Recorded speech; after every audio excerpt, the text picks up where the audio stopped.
Brilliant. So Seconds Out, delighted to be joined by living legend, I think it's fair to say, or certainly cult hero, Dereck Chisora, War Chisora. How you doing? Yeah, I'm doing all right, man. How are you, man? How are you coping with this whole situation? I'm starting to get a bit bored of it now. I didn't mind it at first, kind of bit of extra rest, but yeah, starting to do my head in a little bit now. What about you? You know what? I'm just adapting every day, man. Just trying to find new things to do. Wake up, go running, come back, hang out with the family, or just watch TV. Have you got a lot of kind of facilities where you live that you can use? Like, have you got a punch bag, weights, and things like that at home? No, not really. I just got the Hampstead Heath right across the road from me, so I'll just go in there and mess around in there sometimes. What's kind of your training situation at the moment? Because you've got the fight with Usyk, but it hasn't got a new date yet. So how much are you putting in at the moment? I'm just putting what I can, to be honest with you. 45 minutes in the park. Just moving things around, moving logs. Just find something to just which is heavy to move around with. So, and that's what I'm doing: running, skipping, the usual stuff. What's the latest you're hearing in terms of the Usyk fight? Because it hasn't got a specific date. It's obviously set for the O2, but they're talking about boxing coming back behind closed doors, which wouldn't really work for you and Usyk's massive fight. Yeah, you know what? Listen, behind closed doors, yeah, it's gonna happen anyway. But we just have to figure out when it's gonna happen. I want to fight if it's behind closed doors or not behind closed doors. I'm just ready to fight. I'm only like I'm running on my body weight. It's okay. I'm a bit of a chubby right now, but I can lose that easy. I think you've got a good you know, excuse. You know what I mean? Everyone's like restricted, aren't they? You yeah, everybody is restricted. How do you feel about fighting behind closed doors if it does happen? Because you're hugely popular in the UK. Those, oh, Dereck Chisora, those chants, you can hear them through the TV. They're so loud. So how do you feel about doing it with no crowd? That's gonna be hard.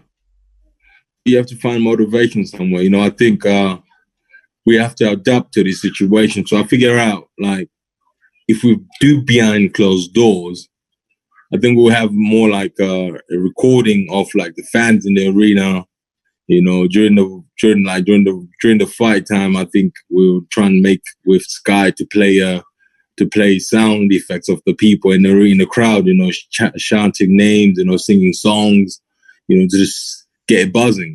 Like how they do in Hollywood. Like in Rocky, like Sandy in Rocky's got 20,000 viewers, but really and truly, there's only about 6 people in it. So that's the whole point. So we'll see what happens anyway. Yeah, it sounds like a good idea to me. When the fight does go ahead, when you're able to go back into training camp, are you going to be working with Steve Broughton again as you did for your last fight?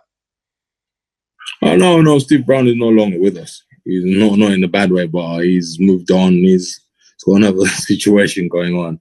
I got a couple of trainers I got in mind. I might just have come and train me and stuff like that.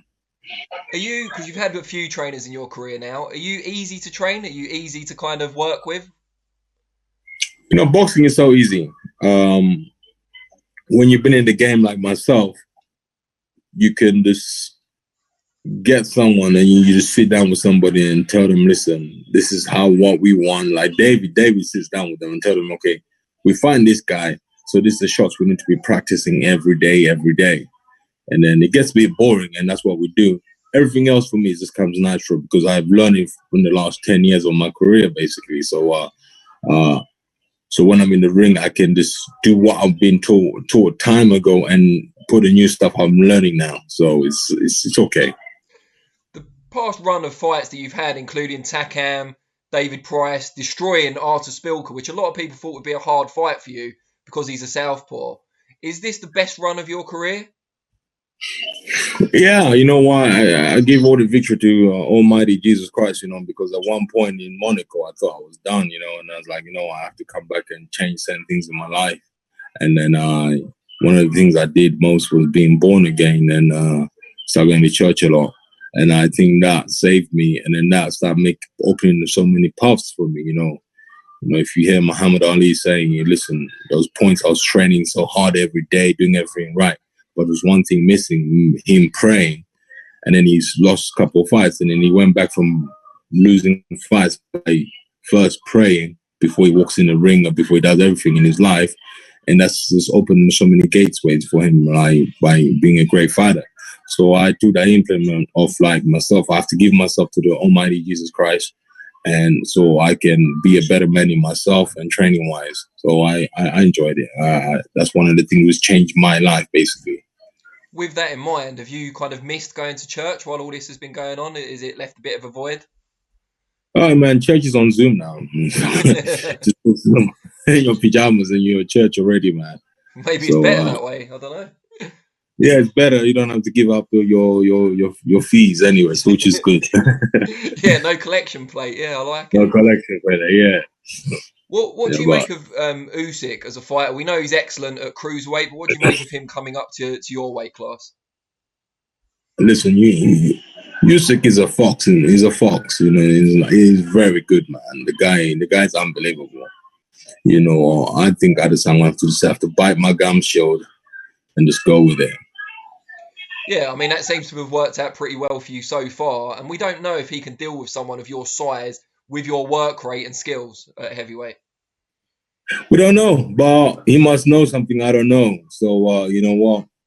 It's going to be a good fight either way, with people, with a crowd at the O2 or with a crowd at home. It's going to be amazing. So what me and David are trying to do is try and be in the best shape we can be and do the best fight we can, you know, give the fans what they want to see.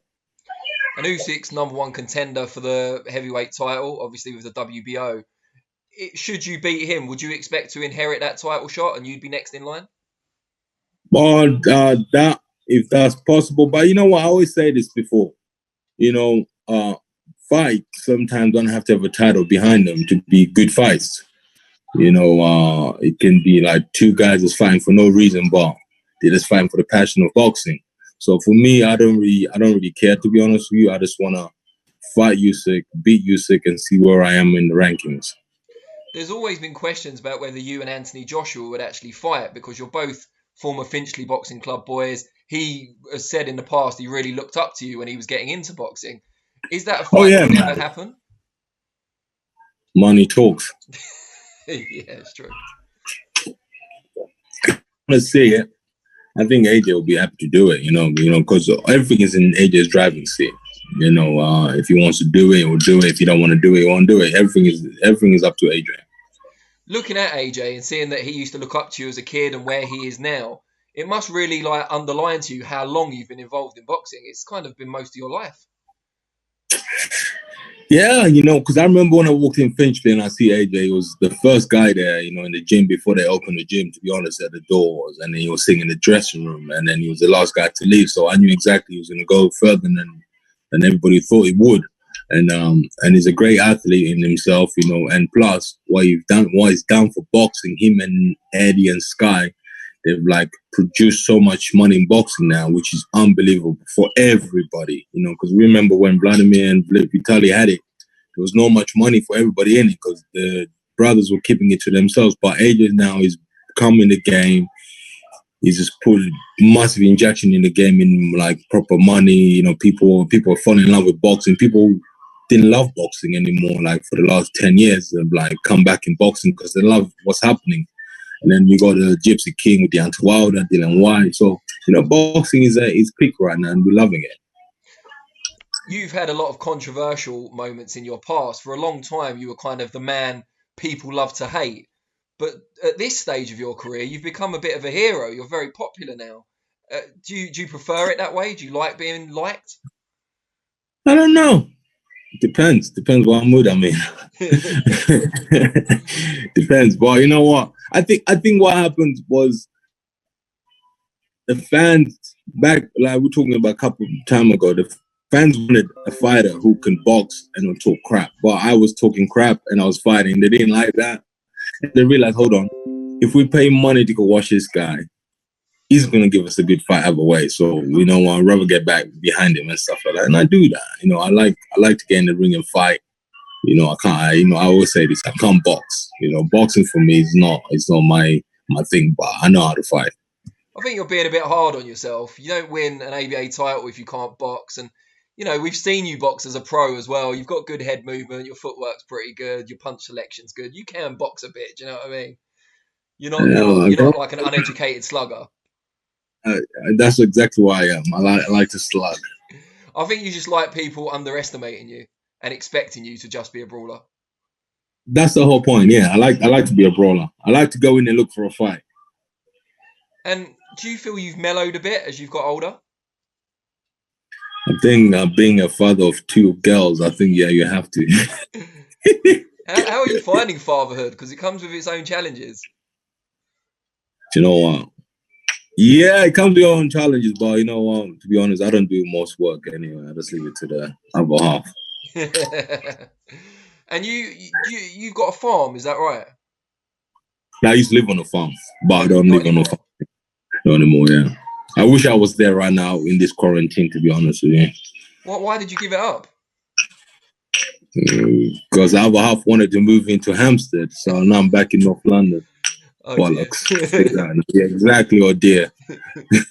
You missed the farming lifestyle. You could always go back when you retire, maybe. You don't understand. I am planning on it.